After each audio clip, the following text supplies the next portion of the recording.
Man, y'all can keep Glock perfection. John Moses Browning Designs where it's at. This is perfect. I hear you, perfection. Look at this double stack. I mean, it's the same thing, right? What can that thing do this thing can, man? More capacity. Okay. I mean, optics cut.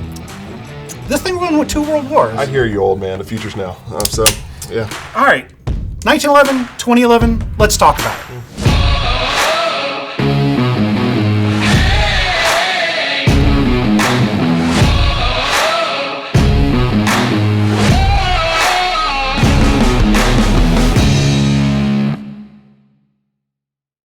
Hi everybody, welcome back to Classic Firearms. My name is Matt, and with me today, Jason.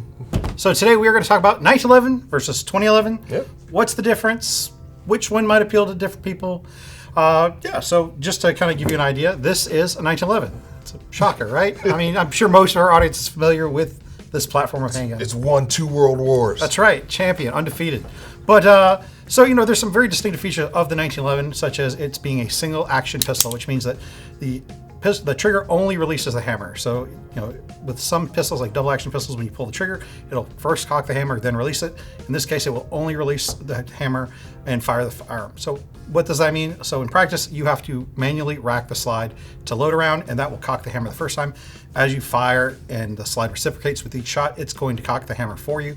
So it gives you a very nice, crisp trigger pull. 1911s, I'd say if there's one distinguishing feature they're kind of known for, good triggers. It's the good trigger, right? Mm-hmm. So just to give you an idea, here, we'll just double check that real quick. And, it's very light, very crisp. It's just an amazing kind of trigger that you don't see in other things like striker fired pistols, really. Now, single stack magazine, so it only usually holds 7 rounds, sometimes 8 rounds, depending on the manufacturer of the magazine. Traditionally, 45 ACP, but in recenter years, there are other calibers available. So for instance, this one here is a 9mm. This nice, very pretty gold one Pristine. Is in 45 ACP. But you also see, especially in competition, certain other calibers like 38 Super, that is kind of intended to reduce recoil from the 45, but also to still have enough power to qualify for certain criteria that they have in competitions, like high power or major power. So you have to have like certain muzzle energy to qualify. So you do see a variety of calibers. One thing that is a big noticeable difference between the 1911 and the 2011, because they look very visually similar, is going to be the thickness of the grip and the magazine. Yeah. So you can see that this has a double stack magazine. It does narrow at the top to a single feed. And because of that, the slide portion of a 1911 versus 2011 is basically identical. There's really almost no difference in the slide portion of the firearm. But the main difference is going to be down here in the frame. And I'm going to say, Jason, why don't you kind of talk to us about the distinctive differences? Distinctive differences here. First of all, this grip module is replaceable and you can do everything that you want to, but it is really that much wider. And when I say wider, it's very wider. To me, with my hands, it feels great in hand, and it feels a little bit better than the 1911. Like Matt said, almost damn near double the capacity just due to its magazine design. So this one is actually a 22 rounder, a 21 rounder that you have in there compared to your 8 rounds of God's caliber there. Yeah. So other than that, these come optics ready as well. So that's another bonus addition on. Now you do have some 1911s that do have optics plates and rails and able to be use optics, but this one comes pretty much standard out of the box. I think that's kind of like the 2011 game per se. It's at a capacity, comes optics ready, double stack magazine configuration, and you're good to go. So other than that, still same crisp single action trigger, which is super crisp, and it just feels like it's skating on glass. Maybe that's due to the fact that the rail and the frame is a little bit wider per se. So yeah. So one thing to keep in mind when it comes to the internals of the frames is that while certain components can be interchangeable, there are other components that are not, such as the trigger. Since we mentioned that, due to the fact that the magazine actually comes up in the middle of the trigger bow, the trigger on the 1911 has a narrower gap than the 2011 because that's got the double stack magazine. So you cannot use the same trigger in both firearms. Also, things like the magazine catch and mainspring housing have to be a little bit different, again, due to the different sizes of the frames. But I think that one of the just, again, the key feature when we talk about the difference of a 2011 versus 1911 is that detachable grip module. And you can actually see right here near the front of the trigger guard, there will be a screw. And that's a very clear indication of the detachable trigger module versus there being no screw here.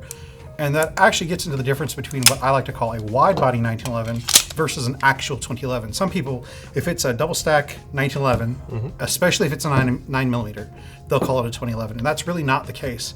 So if it's got a solid frame where it's now a double stack magazine, but the frame is all one piece, then really that's more of what I would consider to be a double stack or wide body 1911 instead of a true 2011. Because you can't replace that grip module. It's just part of the frame. And so you do see that out there. Rock Island, for instance, has produced a wide body or double stack 1911 that is really a 1911. Also, Stealth Arms Platypus, I'm pretty sure is an actual 1911, even though it's designed to take double stack Glock magazines. It doesn't have the detachable grip module.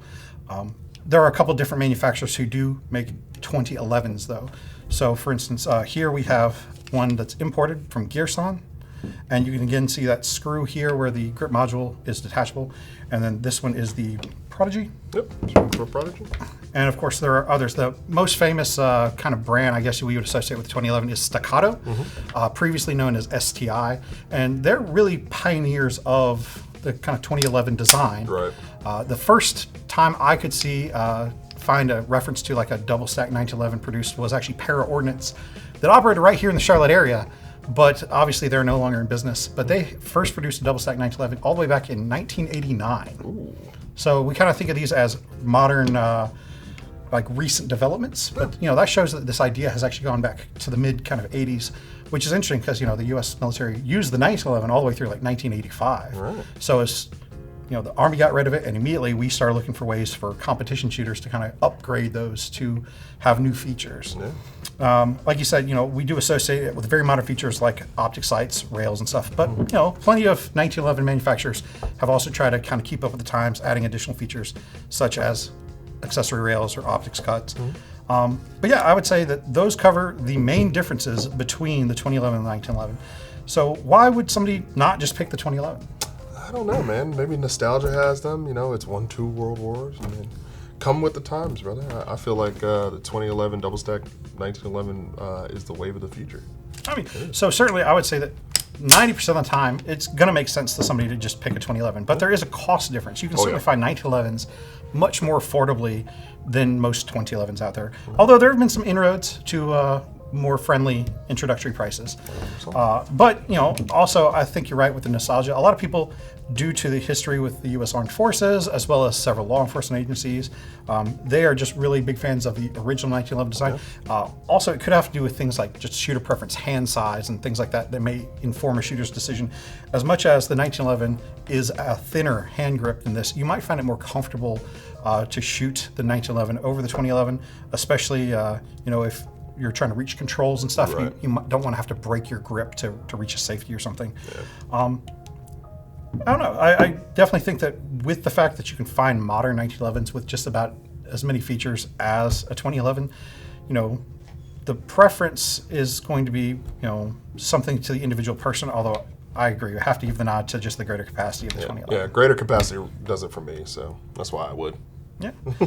So yeah, I think that covers most of the main differences between the two handguns. Again, what do you guys out there think? Are you 1911 diehards, 2011 fans? Are you like neither one of them are with the hill of beans? I'd rather go with Glock, Sig, Beretta, FN. What's your favorite out there? I think one of the things that's really interesting about firearm community as a whole is that there are fans of certain platforms or even brands. Like, there's people who'd say that's not a 1911 because it doesn't have a Colt on the side of it. Correct. I mean, I remember there was a really funny meme I saw that was like that. He was like, hey, first you got to measure the barrel and then measure the width and blah, blah, blah. All these calculations, multiply this times that. And then he goes, now, if you just look here, does it say Colt? No, then it's a copy. Oh, wow. I don't get into the weeds like that. I mean, there are people who love these type of guns, and then there's guys who are diehard, like, high point fans, or if you were a diehard High Point fan, I want to know, because that seems like that's an interesting choice.